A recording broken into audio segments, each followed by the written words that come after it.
des Écritures de l'Ancien Testament, et combien cela est plus vrai encore de celles du Nouveau. Jésus dit, ce sont elles qui rendent témoignage de moi. Jean 5, 39.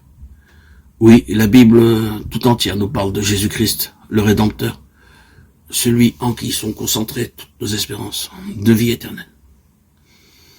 Depuis le récit de la création, car rien de ce qui a été fait n'a été fait sans lui. Jean 1, 3. À la promesse finale, je viens bientôt, Apocalypse 22, 12. Il nous est parlé de ses œuvres et nous entendons sa voix.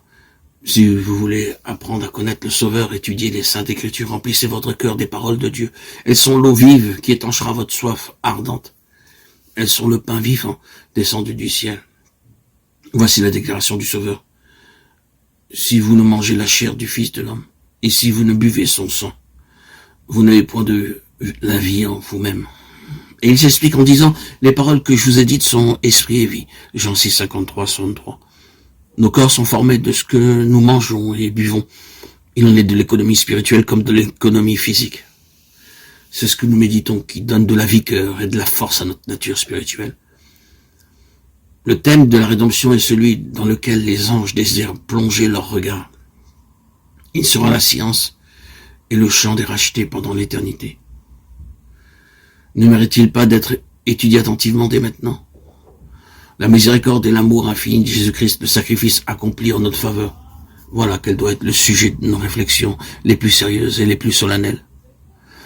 Il faut s'arrêter longuement sur le caractère de notre Rédempteur et intercesseur et méditer sur la mission de celui qui est venu sauver son peuple de ses péchés. Par la contemplation des choses célestes, nous fortifierons notre foi et notre amour. Nos prières seront plus agréables à Dieu parce qu'elles seront de plus en plus inspirées par la foi et l'amour. Elles seront intelligentes et ferventes. Nous acquérons une confiance plus ferme en Jésus et nous ferons une expérience journalière et vivante de sa puissance pour sauver parfaitement ceux qui viennent à Dieu par lui. En méditant sur les perfections du Sauveur, nous sentirons naître en nous le désir d'être entièrement renouvelé et transformé à sa pure image. L'âme désirera ardemment ressembler à celui qu'elle adore. Plus nos pensées s'arrêteront sur Jésus-Christ, plus nous voudrons parler de lui, et mieux nous le représenterons aux yeux du monde.